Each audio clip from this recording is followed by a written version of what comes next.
Hola classe, per a fer la meva recomanació he pensat que estaria bé parlar d'alguna cosa que coneguera bé i que m'entusiasmara especialment, i per aquesta raó he triat un àlbum de música que es diu Use Your Illusion 2, un dels meus favorits.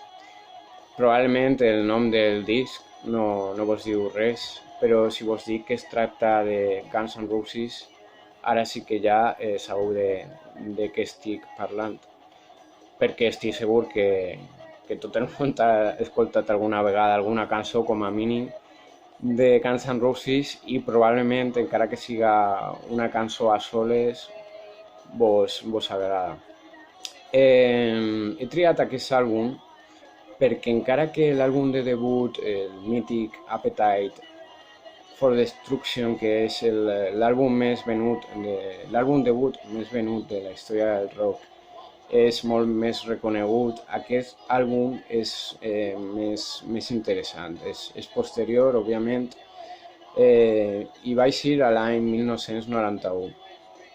Després de l'èxit mundial de la banda amb aquest primer àlbum i la gira mundial, la banda per alguna raó va deixar eixir el reste, i al mercat van eixir aquest Use Your Illusion 2 i el Use Your Illusion 1. Es tracta de dos àlbums dobles.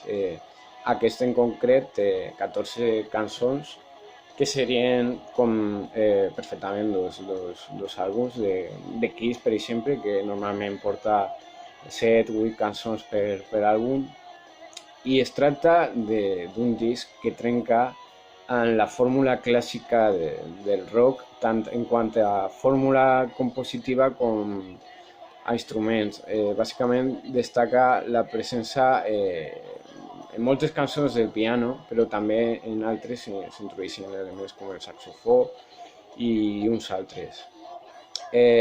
Cal destacar que és un àlbum més fosc que l'Use Your Illusion 1, aquest també és més melòdic, i també la durada de les cançons, no? De 14 cançons, crec que 4 o 5 superen els 7 minuts.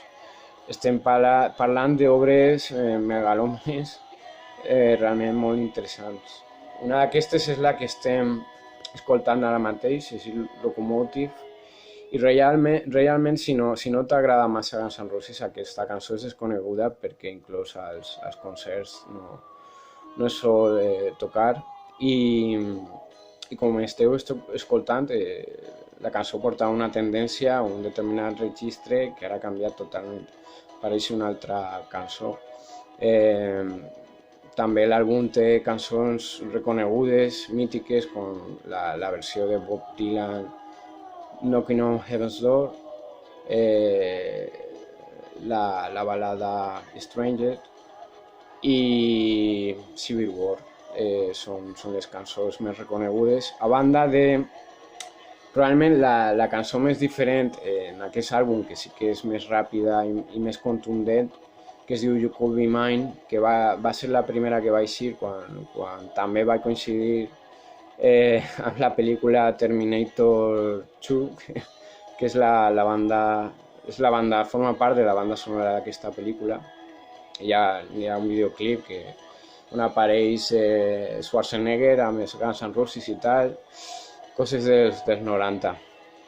I res, bàsicament la idea era parlar de la meva banda favorita una miqueta, i trobar molt més interessant parlar d'aquest àlbum, que no és molt reconegut en comparació amb l'Appetite for Destruction, i que musicalment és molt més elaborat i molt més interessant. Si vos agrada una miqueta Guns N' Roses, vos convido a escoltar-ho sencer, perquè estic segur que més d'una cançó vos agradarà.